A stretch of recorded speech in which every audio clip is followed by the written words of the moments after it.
আপনি যেদিন আপনার IELTS স্পিকিং টেস্টটা দিতে যাবেন, আপনি যে ভেন্যুতে যাবেন সেই ভেন্যুতে সাধারণত প্রথমে আপনাকে একটা রুমে আপনার যে বিলঙ্গিংসগুলো আছে বা আপনি আপনার সাথে এক্সট্রা যে জিনিসগুলো নিয়ে এসেছেন সেগুলো রাখার একটা অপরচুনিটি দেওয়া হবে। সেই রুমে গিয়ে আপনার জিনিসগুলো রেখে আসতে হবে। এর পরবর্তীতে আপনার যখন স্পিকিং টেস্ট দেওয়ার টার্ন আসবে তখন আপনি যাবেন যেই রুমটাতে আপনার স্পিকিং টেস্ট হবে, এক্সামিনার আপনাকে ভিতরে ইনভাইট করবেন। এরপরে আপনি যাওয়ার পরে সেখানে অনেক সময় দেখা যায় যে আমরা টেবলে মাঝে মধ্যে একটা রেকর্ডার দেখে বা একটা MP3 প্লেয়ার দেখে হয়তো একটু ঘাবড়ে যাই, বাট এটা একদমই নর্মাল। পুরো স্পিকিং টেস্টটা কিন্তু রেকর্ড করা হয় যাতে পরবর্তীতে তারা আপনাকে অ্যাসেস করতে পারে। সেটা কিন্তু খুবই স্বাভাবিক। একটা MP3 প্লেয়ার একটা টেবলে থাকবে, টেবলে অন্যান্য কিছু কাগজ স্টেশনারিও থাকবে। এর পরবর্তীতে স্পিকিং টেস্টটা শুরু হওয়ার ঠিক আগে এক্সামিনার আপনার আইডি চেক করবে। আপনার যে পাসপোর্ট আছে বা যেনি ফর্ম অফ আইডি যেটা আছে সেটা এক্সামিনার চেক করবে। এখানে খেয়াল রাখবেন আপনি আপনার যেই আইডি দিয়ে রেজিস্ট্রেশন করেছেন সেই আইডি যাতে নিতে না ভুলে যান, নাহলে কিন্তু সমস্যা হবে। এরপরে জাস্ট বেসিক কিছু ইন্ট্রোডাক্টরি কোয়েশ্চেন দিয়ে এক্সামিনার আপনার স্পিকিং টেস্টটা শুরু করবে। সাধারণত একদম প্রথমে তিনি হয়তোবা আপনাকে আপনার নাম জিজ্ঞেস করতে পারে। তিনি হয়তোবা জিজ্ঞেস করতে পারে হোয়াটস ইউর নেম। এরপরে আপনি আপনার ফুল নেমটা বলবেন, আই এম মুনজেরিন শাহিদ, অথবা জাস্ট মুনজেরিন শাহিদ আপনার ফুল নেমটা বলবেন। সাধারণত ঠিক এর পরপর এক্সামিনার আপনাকে আরেকটা প্রশ্ন করতে পারে ঠিক আপনার নামের উপর, সেটা হচ্ছে and what can I call you, and what can I call you মানে আমি আপনাকে কি ডাকতে পারি। তখন আপনি জাস্ট আপনার যে নিকনেম আছে বা আপনি যেই নামটা ইউজুয়ালি আপনার কনভারসেশনসে ব্যবহার করেন সেই নামটা বললেই হচ্ছে। সো আমি যেমন হয়তো বা এই সিচুয়েশনে থাকলে আমি বলতাম you can call me Munjerin অথবা জাস্ট কল মি মুনজেরিন, তাহলেও কিন্তু হয়ে যাচ্ছে। এর পরবর্তীতে আস্তে আস্তে আমরা আমাদের স্পিকিং টেস্টটা শুরু করতে যাচ্ছি। আর পার্ট 1-এ সাধারণত আমাদেরকে বেসিক কিছু টপিকের উপরেই প্রশ্ন করা হয়, যেমন আমাদের হোম টাউন, আমাদের দেশের বাড়ি, অথবা আমাদের হোম, হয়তোবা এই ক্ষেত্রে আপনার ফ্যামিলি মেম্বার্স, আপনি বাসায় কি করেন, বাসায় সবাই কিভাবে টাইম স্পেন্ড করে, কাদের সাথে থাকেন, কি করতে পছন্দ করেন, এই ধরনের বেসিক কিছু 1-2টা প্রশ্ন জিজ্ঞেস করবে। খুব বেশি একটা ডিটেলে তারা কিন্তু যাবে না। এমনও হতে পারে আপনাকে আপনার কাজ নিয়ে, যদি আপনি একজন ওয়ার্কিং প্রফেশনাল হয়ে থাকেন তাহলে আপনাকে আপনার কাজ নিয়ে তারা জিজ্ঞেস করবে। আপনি যদি একজন স্টুডেন্ট হয়ে থাকেন তাহলে আপনার পড়াশোনা নিয়ে তারা জিজ্ঞেস করবে। কিন্তু এই স্টেজে, এই পার্ট 1-এ তারা শুধুমাত্র 1 থেকে 2টো প্রশ্ন করে, যেগুলো খুব বেশি ডিটেলসে হয় না।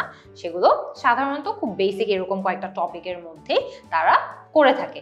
এরও পরবর্তীতে তারা হয়তোবা আরও 1-2টা ফলো আপ কোয়েশ্চেন করতে পারে সেম টপিকের উপর পার্ট 1-এ।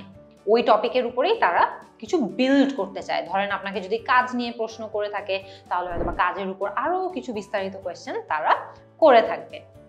এখন আমরা একটু ডিসকাস করে নিই যে আমরা যে স্পিকিং পার্ট 1-এর কথাটা বলছি, এই পার্টটাতে সাধারণত কোন টিপস অ্যান্ড ট্রিক্সগুলো ফলো করলে আমরা আমাদের স্পিকিংয়ের স্কোরটা একটু ভালো করার সুযোগ পেয়ে থাকবো। একদম প্রথম আপনাদেরকে যেই টিপটা আমি দিতে চাই সেই টিপটা হচ্ছে এক্সাম ভেন্যুতে একটু আগে চলে আসবেন। আপনার পরীক্ষা যদি 4টার সময় হয়ে থাকে চেষ্টা করবেন আপনি আধা ঘন্টা বা 40 মিনিট আগে যদি চলে যেতে পারেন তাহলে আপনি সেই জায়গাটার সাথে একটু অ্যাকাস্টমড হতে পারবেন। যেই জায়গায় আপনার পরীক্ষাটা হচ্ছে তার এনভায়রনমেন্টটা একটু দেখতে পারবেন, একটু সেটেল ডাউন করতে পারবেন। পারলে আরও 1 ঘন্টা আগেও যদি আপনি চলে যেতে চান চলে যেতে পারেন। আমি আমার স্পিকিং টেস্টে সম্ভবত 45 মিনিটস আগে গিয়েছিলাম, আর ওটা আমাকে অনেক হেল্প করেছিল কাম থাকতে, কারণ আমি গিয়ে ওভারঅল সেটিংটা দেখেছি, গিয়ে একটু ইউজ টু হয়েছি, সেটা আমাকে আমার নার্ভসকে কাম ডাউন করতে অনেক বেশি হেল্প করেছিল। আরেকটা টিপ আপনারা কাজে লাগাতে পারেন আপনাদের স্পিকিং টেস্টে, সেটা হচ্ছে স্পিকিং টেস্ট দিতে যাওয়ার আগে ইংলিশে কিছু কন্টেন্ট শুনবেন। সেটা আপনার ফেভারিট কমেডি শো হতে পারে, সেটা আপনার ফেভারিট পডকাস্ট হতে পারে, সেটা আপনার ফেভারিট টক শো হতে পারে। আপনি যদি নিউজ দেখতে পছন্দ করেন তাহলে এটা নিউজ হতে পারে, বাট একটু ইংলিশ কন্টেন্ট শুনতে থাকবেন, তাহলে আপনার ওভারঅল ওই ল্যাঙ্গুয়েজের সাথে কানেকশনটা থাকবে। এটা ম্যান্ডেটরি না, বাট আই ফিল যে এটা আপনাকে স্পিকিং টেস্টে যাওয়ার আগে আবারও একটু কাম থাকতে, একটু কাম অ্যান্ড কালেক্টেড থাকতে খুবই হেল্প করবে।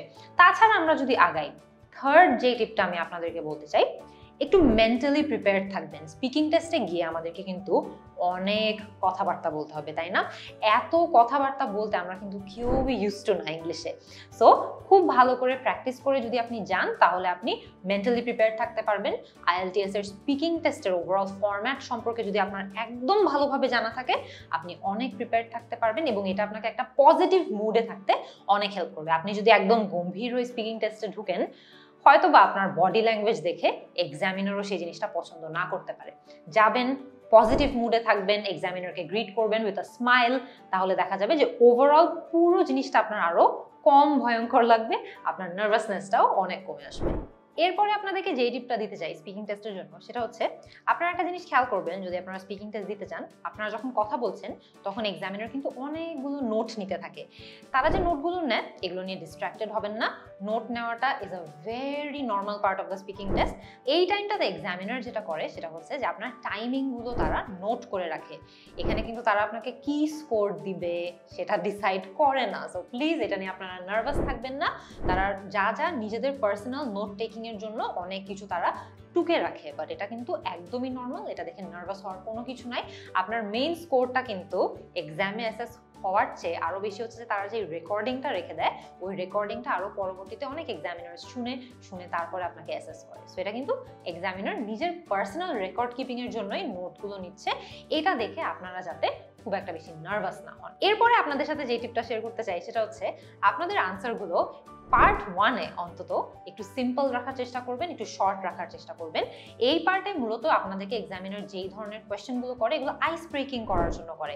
তারা আপনার টোনালিটির সাথে, ভয়েসের সাথে, এক্সপ্রেশনসের সাথে, কথা বলার স্টাইলের সাথে ইউজ টু হওয়ার জন্য করে থাকে। সো পার্ট 1-এ যেই ধরনের প্রশ্নগুলো আপনাকে করবে চেষ্টা করবেন আপনি সেটা 1 থেকে 2 সেন্টেন্সের মধ্যে বলে দেওয়ার জন্য, সেগুলো যাতে স্পেসিফিক হয়। খুব বেশি এখানে ইলাবোরেট করার দরকার নাই। কোনোভাবেই আপনি যাতে ইররেলেভেন্ট কথা না বলেন এটাও মাথায় রাখবেন। এবং এই পার্টে just get to know the questions, একটু সিম্পল ভাবে অ্যান্সার করার চেষ্টা করবেন। আপনি বেশি এলাবোরেট করার কিন্তু এখানে দরকার নাই। এরপরে আপনাদের সাথে যে টিপটা শেয়ার করতে চাই সেটা হচ্ছে আপনাদের যে আনসারগুলো আপনারা দিবেন, যে উত্তরগুলো আপনারা দিবেন পার্ট 1-এ, সেগুলোকে শর্ট অ্যান্ড সুইট রাখার চেষ্টা করবেন। মানে কি, আপনাদেরকে এই পার্টে যে কোয়েশ্চেনগুলো করে এক্সামিনার সেগুলো কিন্তু 1 to 2 সেন্টেন্স, 1 থেকে 2 বাক্যের মধ্যে যদি আমরা উত্তর করে ফেলতে পারি তাহলে সবচেয়ে বেশি ভালো হয়। কারণ এই পার্টে এক্সামিনার মূলত আপনার ভয়েস, আপনার এক্সপ্রেশন, আপনার ওভারঅল কথা বলার স্টাইলের সাথে তারা ইউজ টু হওয়ার চেষ্টা করছে। তারা কিন্তু এখানে খুব বেশি ডিটেলস আপনার থেকে এক্সপেক্ট করছেন না। ইররেলেভেন্ট অ্যান্সার্স দিব না আমরা একদম শর্টে 1-2 সেন্টেন্সের মধ্যে অ্যান্সারগুলো দেওয়ার চেষ্টা করব। কিন্তু এর মানে কিন্তু আবার এটাও না যে এই পার্টে আমরা ইচ্ছা মতো গ্রামাটিক্যাল মিস্টেক করবো এবং এক্সামিনার সেটা ধরবে না। আপনি যদি অনেক গ্রামাটিক্যাল মিস্টেকস করেন, অনেক ধরনের ভুল হয় আপনার স্পিকিংয়ে, এক্সামিনার কিন্তু সেটা ডেফিনেটলি নোট করবে। সো এমন না কিন্তু যে এই পার্টকে আমরা গুরুত্ব দিব না, বাট এই পার্টে আমরা বেশি ডিটেলসে যাব না। আমরা চেষ্টা করব 1 থেকে 2 সেন্টেন্সের মধ্যে আমাদের অ্যান্সারগুলো দিয়ে দিতে। এরপরে যে টিপটা শেয়ার করতে চাই সেটা হচ্ছে মুখস্থ করে আমরা যাতে কোনো অ্যান্সার না নিয়ে যাই। অনেকে আমরা মনে করে থাকি যে কমন কিছু টপিকের কি কি ধরনের অ্যান্সার হতে পারে সেটা আমি মুখস্থ করে নিয়ে গেলেই মনে হয় বেস্ট, আমরা একদম ভালো পারফর্ম করতে পারবো।